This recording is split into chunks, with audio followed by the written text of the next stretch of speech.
Come along for the ride. Welcome to the Solar Coaster, the wild ride to the solar industry told by the people living it every day.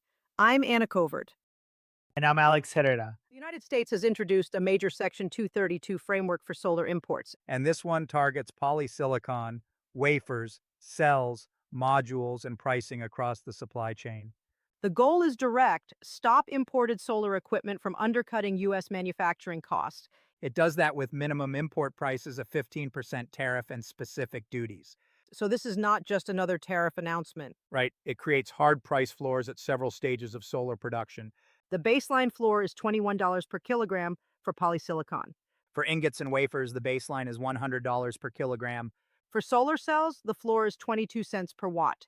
And for modules, the floor is 38 cents per watt. That module number matters because it affects final project economics, Especially for developers used to very competitive imported module prices.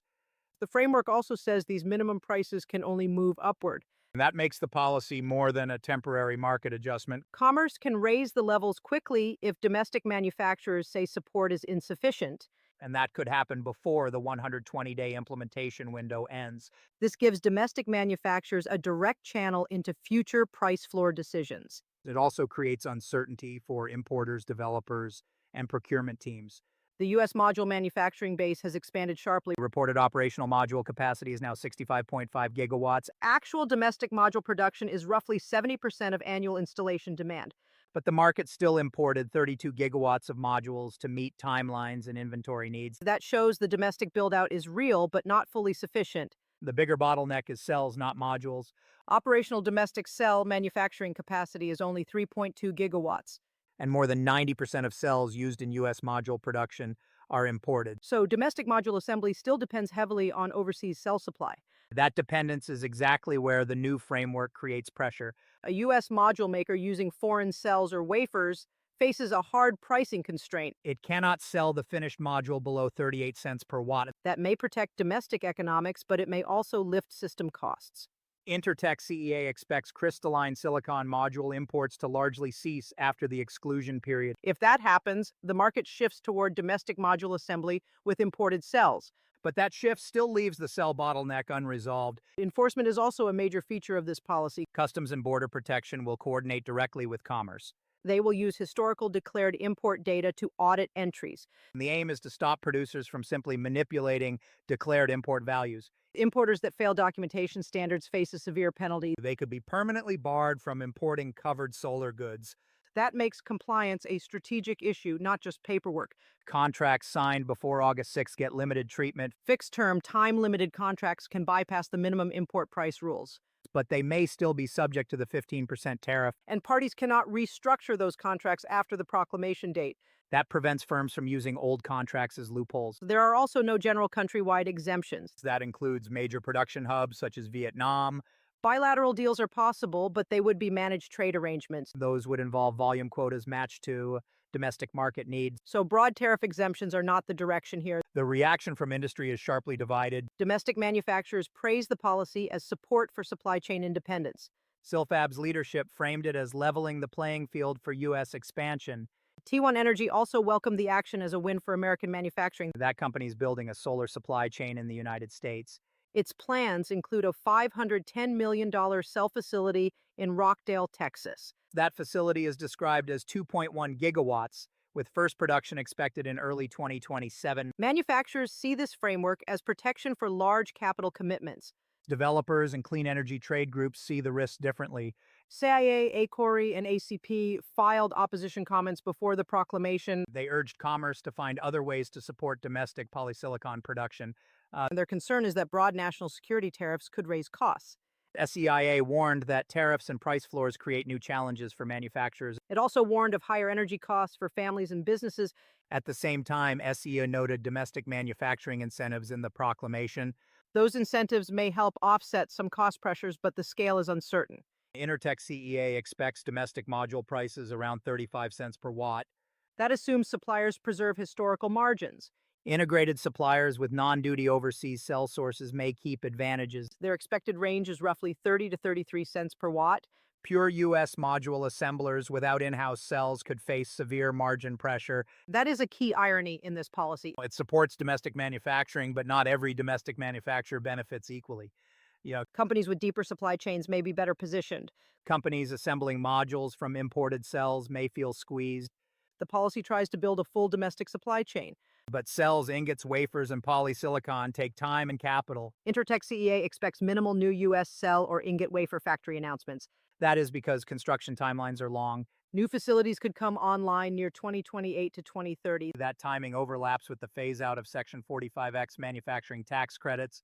Domestic content bonus benefits may also weaken by then. So investors may hesitate, even with stronger trade protection. This is where policy timing becomes crucial. Price floors can arrive quickly, but factories arrive slowly. If module prices rise before new upstream capacity appears, projects may suffer. Intertech CEA expects higher module prices to cause utility-scale project cancellations. It also expects reduced annual U.S. solar installation volumes from 2027 through 2030. That would affect the pace of solar deployment during a critical build-out period. Supporters may argue short-term pain is necessary for supply chain security.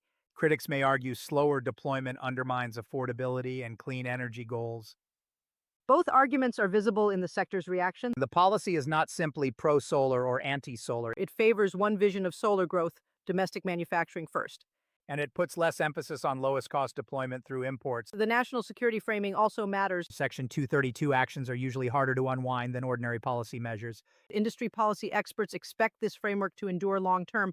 They also expect it could survive future political transitions. The precedent is that solar trade actions often remain once investment takes root. The Biden administration retained and expanded some Trump-era Section 301 tariffs. That history suggests future administrations may refine rather than repeal this framework.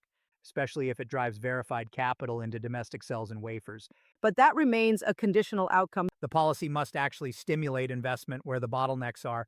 If it mostly raises module prices, the outcome may disappoint. If it accelerates upstream capacity, supporters will call it a turning point. The near-term market question is procurement. Developers must reassess supply contracts, delivery schedules, and price assumptions. Manufacturers must evaluate margins under new price floors and duties. Importers must prepare for stricter documentation and audit scrutiny. Investors must judge whether the protected market lasts long enough. And utilities may need to revisit cost expectations for future solar projects. The policy also changes negotiating power across the value chain, Domestic suppliers may gain leverage if imports become less competitive. but buyers may delay projects if prices no longer pencil out. That creates a delicate balance between industrial strategy and deployment speed. The cell shortage is the central vulnerability. Without domestic cells, module assembly remains exposed to overseas supply. Without enough modules, solar deployment slows. And without deployment, the market for new factories may weaken. That feedback loop is what policymakers are trying to manage. The framework is a strong intervention, not a light nudge. It sets floors, adds tariffs, restricts exemptions, and tightens enforcement. It also signals that cheaper foreign equipment will not define the market indefinitely. For U.S. solar, the next few years may be more expensive. They may also determine whether a broader domestic supply chain actually forms. So the headline is not only about tariffs. It is about who captures value in the next phase of U.S. solar. Developers want affordable modules and predictable schedules. Manufacturers want durable protection and confidence to invest. Policymakers want domestic capacity that can withstand global price pressure. Those goals overlap, but they are not identical. The success of this framework will depend on execution. It will also depend on whether factories arrive before demand is damaged. For now, the U.S. solar market is entering a more managed era. And every player in the supply chain has to adjust. I want a solar coaster. Come along for the ride. This episode of The Solar Coaster is narrated using AI-generated technology, representing Anna Covert and Alex Herrera. The material presented is aggregated from publicly available solar industry news sources.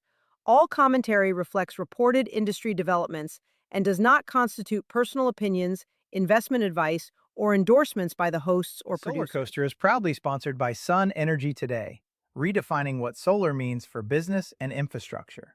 We engineer and deliver large-scale clean energy solutions, from megawatt solar farms to advanced graphene storage, designed for resilience, performance, and measurable return.